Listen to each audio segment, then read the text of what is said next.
and welcome to the Fremantle Press podcast in 2022. My name is Brooke Dunnell and I'm the author of The Glass House, which won the 2021 Fogarty Literary Award and will be published by Fremantle Press in November this year. Today we are recording in Wolyulup in Wajak Noongar Budja.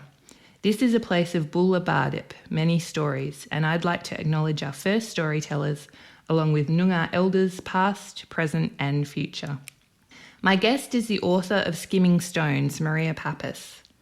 Maria's fiction, creative non-fiction and academic essays have appeared in journals like Text, Griffith Review, Axon and The Letters Page.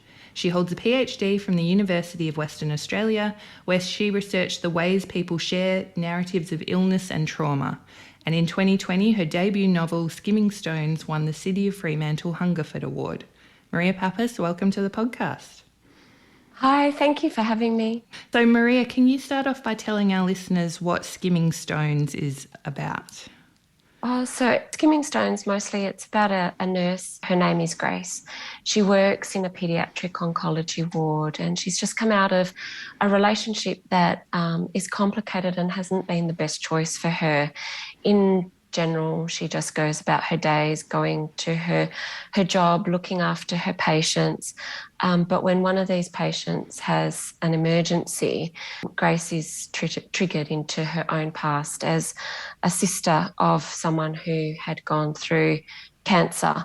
And at this point, Grace begins to question her life choices, from her relationships to her career, and she embarks on a journey back to her hometown where she begins to unpack her sister's illness, the impact it had on her sister and on her and on her whole family. For Grace specifically, this past had involved her being separated from her family for quite some time, as her mum and her sister had gone off to hospital. So Grace begins to unpack the impact of that on her life. Can you tell us about the origins of Skimming Stones and kind of how it evolved into this beautiful novel that you've got? Yes, because Skimming Stones came from so many places in my life and so many curiosities that I had. It originated first within the boundaries of a creative writing PhD, and before I had any inclination to write about sisters experiencing serious illness, I was writing about the kindness of strangers during times of crisis. But about a year into writing, I experienced a crisis of my own. My child was diagnosed with cancer herself, and she was 4 at the time. So we embarked on a long-term sort of treatment, 2.5 years of going in and out of hospital and chemotherapy and all sorts of things. And she was really very little at the time. I ended up taking leave from my PhD for about a year. And when I returned, what I was writing before just wasn't engaging me in the same way. Oddly, the characters were still very much the same. I still had sisters. I still had an older lady that helps these sisters. I still had a boy by the lake holding this young girl's hand. So there were some scenes that were there right from the very, very beginning, but the storyline was very, very different. And when I came back from leave, all I had wanted really was to explore what my family was going through, but I didn't yet have the distance or space to do it reflectively or in non-fiction. And I'm really the kind of person who can't start something and just drop it. So persisting through that, I ended up creating a character who had experienced what we were experiencing, but had done so in the past and was now in her future being able to talk back to me almost. So like almost the character guided me as a observer or reader who needed to know what a future for those experiencing such difficulties could be like. Wow. When people read the novel, they'll see that scene, which is kind of hinted at quite early, but it comes later in the novel, of the boy holding the hand by the lake, and they'll know who this older couple is who provide guidance to the main character when she's younger. And it's amazing to know that those pieces were there the whole time, even before the actual kind of core of the story had been formed in your experience. Yeah, absolutely. People always say you must kill your darlings, but they were my darlings and they stayed. I almost lost the older couple because I thought they weren't relevant to the story, and it was my supervisor who said to me, no, they must stay. And so then it kept evolving like that. Yeah. And it's hard to imagine the story now without them in it. But we'll talk more about them in a minute. But the first thing I wanted to ask you about was this lake that you talk about, and the fact that the family has to travel from the country to the city for the sister Emma's treatment. The childhood setting is Lake Clifton, which is south of Perth, and the actual lake of Lake Clifton itself and the thrombolites that are there is this vital setting in the novel. The pivotal events of the novel really take place, and it's a landscape that Grace feels drawn to again and again. Why was this the setting that you picked for Grace and Emma's childhood, do you think? I had a constant recurring dream, a childhood memory of being somewhere with my family and looking over land towards what appeared to my childlike mind as skulls and bones in shallow water. And I would constantly dream about this place and this memory, but not know where it was, because obviously I was so young when we must have visited. And then I was older and I was teaching at Curtin, and I had a guest speaker coming in, Anna Maria Weldon, who wrote a lot about Yalgarup National Park, Lake Clifton, and the thrombolites in her essays and in a book of her poetry. And when she came in and she spoke, I thought, that's the place that I've been dreaming of. And so I went to visit it. And I mean, I'm not sure if that's where my dream was coming from. It sounds like it quite logically was. But when I visited, I really just liked the feel of the place. The air felt really clean and really fresh, and the place felt very quiet and peaceful. And it was just a nice place to be. And so then I started including it in writing exercises. And then I started to mix my responses to the lake itself with ideas I had of mythologies that were to do with my own heritage. So Greek mythologies and being in Anna Maria Weldon's threshold country. And I felt like this was like a threshold place. It was sort of like an in-between place. And it just allowed my imagination to go in all sorts of directions. And so those writing exercises ended up being the first settings of the novel that I was writing, and why Lake Clifton ended up being quite important to my work. It's not where I'm from. I'm from Bunbury and I've lived in Perth. I've driven past Lake Clifton. I've stopped but not really looked at Lake Clifton in the way I did after I had read Anna Maria's poetry. Yeah, it is special to me. Yeah. And I don't know if I've ever been there myself, but after you described it, and then I Googled pictures of it, and I thought you did describe it beautifully, this idea of these thrombolites and the oxygen that they give being so vital to the story and the place, and why the girls are so drawn there over and over again. Speaking of the two sisters, so your main character, your narrator, Grace, is the older sister. She's 13 and her younger sister, Emma, is 4, like your daughter was when she's diagnosed with cancer. Was that a conscious choice that you wanted to write from the point of view of the relative of the cancer sufferer rather than the patient?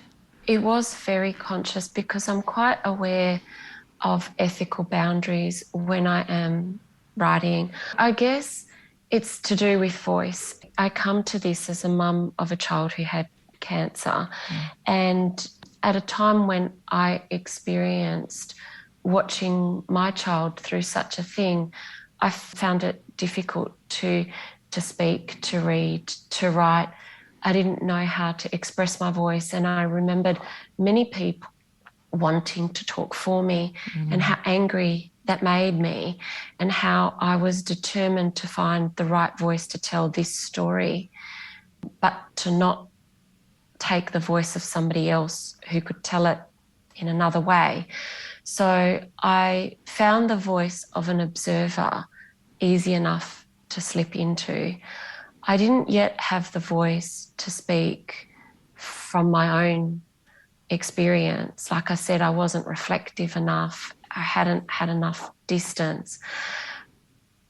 But the voice of a child who watches something they don't fully understand was quite easy to be in, because even as a mum of a child who was enduring chemotherapy, I felt a lack of agency or strength. All the doctors knew what was happening, but I didn't. And it reminded me a lot of when you're little and your parents know a little bit more than you, and you ask a question that you're not yet ready for the answer, and mum and dad might say, we'll tell you a bit more about that when we go home. And then they kind of evade the topic a little bit. So the voice of a child was a voice, I think, that even parents who see their children go through cancer, it's familiar to them. So for me, that voice was easy to find. And then once I found it, it was a voice that was easy to grow. I cared for Grace. I wanted to see her grow up. I wanted to see how she turned out. And so I was able just to let her go and speak to me rather than me speaking through a character. I don't know if that makes sense. Oh, definitely. Yeah. And I think Grace, she has the experience because she's 13 when this happens. That's quite a pivotal age for a lot of things. So you have her as the sister. She grows up to become a paediatric oncology nurse. So then she does absorb that knowledge that the parents and the siblings of the cancer sufferers don't have yet. And then she's also considering what kind of mother she'll be. So she's kind of coming at the idea of having a loved one in your life with cancer from these different angles. But when she's a child, she's got these different ways of trying to cope with her sister's illness. As you say, she doesn't have the full story, both because she's not a doctor, she's not an adult, her parents are having these issues, so she's not getting the full story. One of the ways that she tries to deal with it is kinds of magical thinking. So she often thinks that if she can learn to cook an egg perfectly, then Emma will be all right, which obviously from an external viewpoint is like those two things have nothing to do with each other.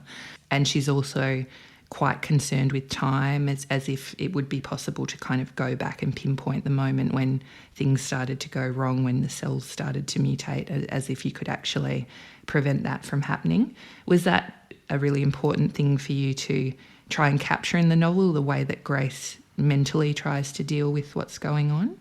Yes. Like I said, I wrote this novel in my PhD, and my research was trying to map the ways in which those people who experience illness or trauma express their stories versus the ways in which society often tells stories. And in my creative work originally, I was really trying to tell the story with an arc in which the illness was a disruption to Grace's and Emma's lives, and that they would overcome this illness, that they would come to some new meaning or new purpose. And I kept on getting stuck. I didn't know how to finish it. It didn't feel natural. And so I started to research what psychologists were saying, what people with lived experience were saying, what narrative theorists were saying about how somebody in trauma or illness does actually tell a story. And for the most part, it doesn't follow such an easy arc. Instead, the person in the centre of, or even around the centre, might go back in time to remap what happened or what alternative options could have happened. If only this, and this happened, then this wouldn't have. Or they might go into the future to map a more palatable future for the people involved. They imagine something that gives hope. It's very difficult to stay in the present moment and very difficult to have a timeline that doesn't have all those other events that haven't actually occurred. There is a word for this. It's called the dis-narrated, and it's all the events in a narrative that could have happened or had the potential to happen but didn't in these circumstances. And a lot of my research found that people who are experiencing illness or trauma do tell their stories with a level of something dis-narrated. And when I read that, I thought, that's how I've been thinking. I have gone back in time. What happened? Was it the microwave? Was it the internet? Or what could happen? So long as I could have an element of hope, there was always something that was able to allow me to see my child through such a long treatment.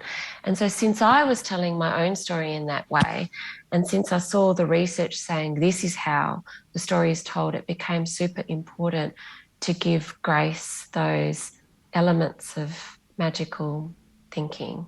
And the books that I read that I attached myself very much to all had that. And Joan Didion's book, My Year of Magical Thinking, was certainly one of them. When I read it, I was like, I realised that I was telling my story in that fragmented, sometimes repetitive, alternative realities way. Yeah, I find it so interesting that you said that part of creating the novel that it came to be was that you needed the character of Grace to be outside of the experience telling you everything's going to be okay, this is how it can end up, 15 years in the future or something. And then you realise that that's part of the dis-narrated. People need to see the future to look into the past, to track a path, but there is no path. There's a really good line in the novel where Grace says something about make meaning out of a horrible event, but sometimes horrible events happen for no reason. And that's kind of seems to be a fundamental realisation. And that line came out of research that I had done, where one researcher was asking multiple people who had experienced traumatic things how they managed in the end. And that line, it's not word for word, but several people who spoke about it said sometimes it's really hard to find meaning. It came into the story, and it's very much the matching of the PhD and the story writing and my own experience and all the things that were my writing exercises and all my research coming together to be this book. And one final thing I wanted to talk about on that point of the things that make up the book, and you mentioned it a little bit earlier, was also Grace's disconnection from her childhood Greek. You have a Greek background, and being at Lake Clifton made you think about language and Greek and things like that. That's one of the things that Grace returns to a lot, what words mean. The Greek she used to understand, this idea she's no longer fluent in it. During the experience of her sister's illness, she's dropping traditional narratives and she's more into art and painting, which she learns with the older couple that we talked about before. How did that come to make up the novel? It's such an interesting question. I'm really glad you asked it. So I was born in Australia, but my first language was Greek all the way until I went to school. And when I started school, I lost a lot of my language very quickly. In amongst all of that, the people around me were always good storytellers. So my grandma, my grandfather, my dad, my mum, all of them would tell me stories, but they would tell me stories in an oral form. So I learned all about the villages that they each came from and the wars that they had endured, or the ways that they met, or the journeys that they had to Australia, different types of journeys for each of them. None of them had access to schooling in the way that I had. Everybody was literate, but they just didn't have the same access to schooling and access to books. And so in my world, everyone in my family made books really available, and school was super important. But I understood that telling a story didn't always have to be written. And when my daughter was ill, I actually found it so hard to read. I couldn't read, I couldn't concentrate. All the words would be flying around and I'd have zero memory. I still searched for stories. What made you become a nurse? What made you become a doctor? And I found quite a lot of comfort in their stories. Again, they were spoken stories. So Grace, her preoccupation with language is really my preoccupation with language.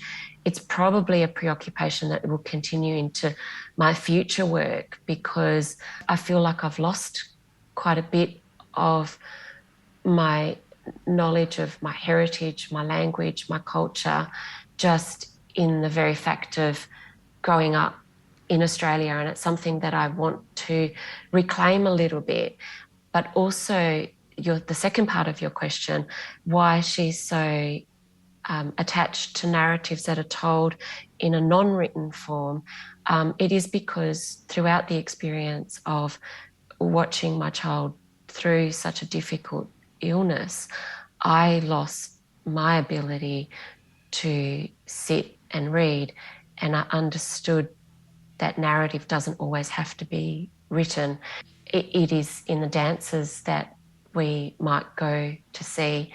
It is in the visual art that we might view. The original thought for my thesis was the kindness of strangers.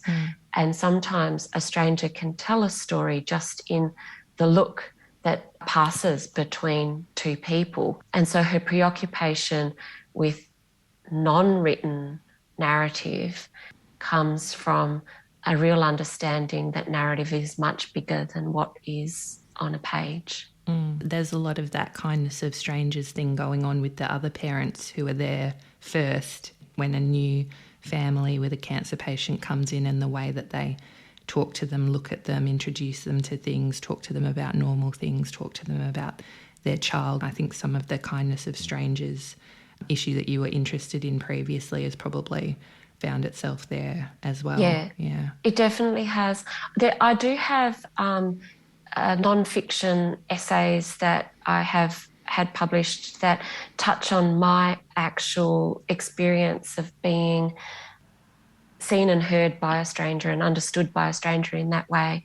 But I haven't included my real life experience so much in Skimming Stones, but definitely I have been in a situation where people do look at me without me saying and understand what I have gone through. And so it was very important for me to include that in those scenes in Skimming Stones.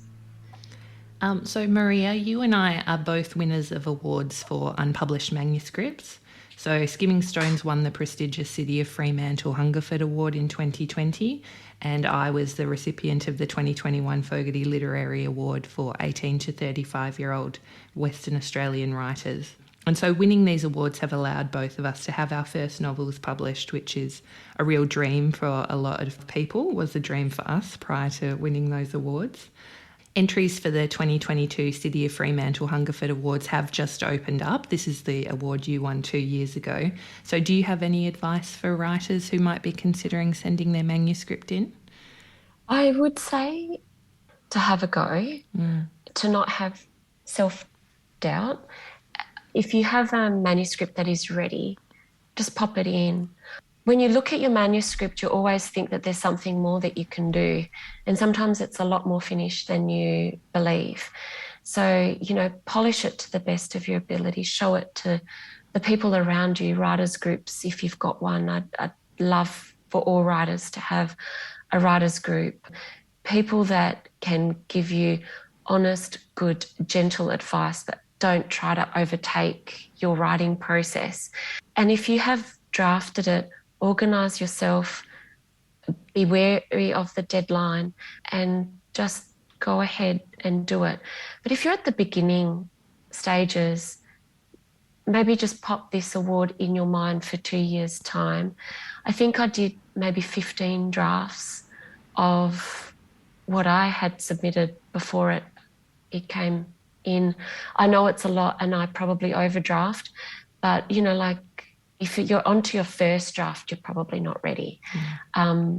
But yeah, have a go, draft it, and put it in. Yeah. So how did you know that you were going to be a writer, and when do you feel like you had the confidence to actually call yourself a writer? I still don't have the confidence to call myself a writer, and I have less confidence to call myself an author. Oh. And I know that that's stuff that I have to work on. But I knew I would be a writer from the moment stories were around me. I had a diary from the time I could write. I tried writing stories when I was in primary school. My friend and I did a picture book. It was called The Adventures of Professor Gherkin, and we did this book up. I'm pretty sure I wrote the story and she illustrated, because she was an excellent artist and I was a good storyteller, but together we were just formidable. And our teacher had it laminated and our librarian put it in the school library with a proper card at the back, and like borrowing stamps that you borrow. And every week that we went to library, there'd be more borrow stamps on it. And the librarian would say all the feedback that the year ones were giving it and how much they loved the story. And that confidence has always stayed with me. I'm a teacher, so I hope that I give that confidence to people who write as well. I wanted to be a writer from that moment. I knew I would be a writer from that moment, even though other people around me said, writing's not really a career for a girl from Bunbury, like you have to pick something a little bit safer and you won't make much money from writing and blah, blah, blah. Do you know what? I enjoy writing and it's held me in good stead so far. Yeah. So many writers have this story of the English teacher or the librarian who really gave them that kind of courage at some point in their career. But having published, in inverted commas, your Professor Gherkin story when you were a primary schooler and now going through a more commercial publication experience with Skimming Stones, what was publication like, and what did you learn kind of as part of that you maybe wish you'd known when you were starting out? So one thing that's very important for me is to let go. And I had the validation from my supervisor and I had the validation from the examiners who marked my manuscript. But when I got the validation from Georgia that this was ready and it was time to let it go, that made all the difference, because I don't know without it whether I yet would have had the confidence to do so. I would have just kept reworking it in all sorts of ways that may not have been helpful. So one thing that I'm mindful that I am learning and still learning is when to let it go. And probably right now it's when to begin, because I do have a story in mind. I have written it as a journal at the moment, but I haven't yet popped it on the computer, and it's probably time to begin. So what's stopping me from starting this next story? I don't know. They're things that I work on. The publication process has taught me that there is more to being a writer than actually writing a book, talking about the book, having the confidence to speak about the themes in it, being present in a writing community, being present on social media, engaging with others, and just having some kind of constant connection to readers and writers. It goes counter to my personality. I just want to sit quiet in my space and write and explore and ask questions and be curious and talk to people about their stories or their ways of seeing, and research. Such a very isolated and quiet thing to do. And the only time I've ever stepped out of it was to be with my writers group, to talk with my family or the people close to me about what I am writing, or in the context of a university, my supervisor or the people that were helping me. But now I see it much broader than that, and the value of connecting and being part of a community. And that I really wish I had done and been more comfortable with right at the beginning of writing. Do you know what I mean? Like thinking of myself as a writer when I wrote, not thinking of myself as a writer only after I got published.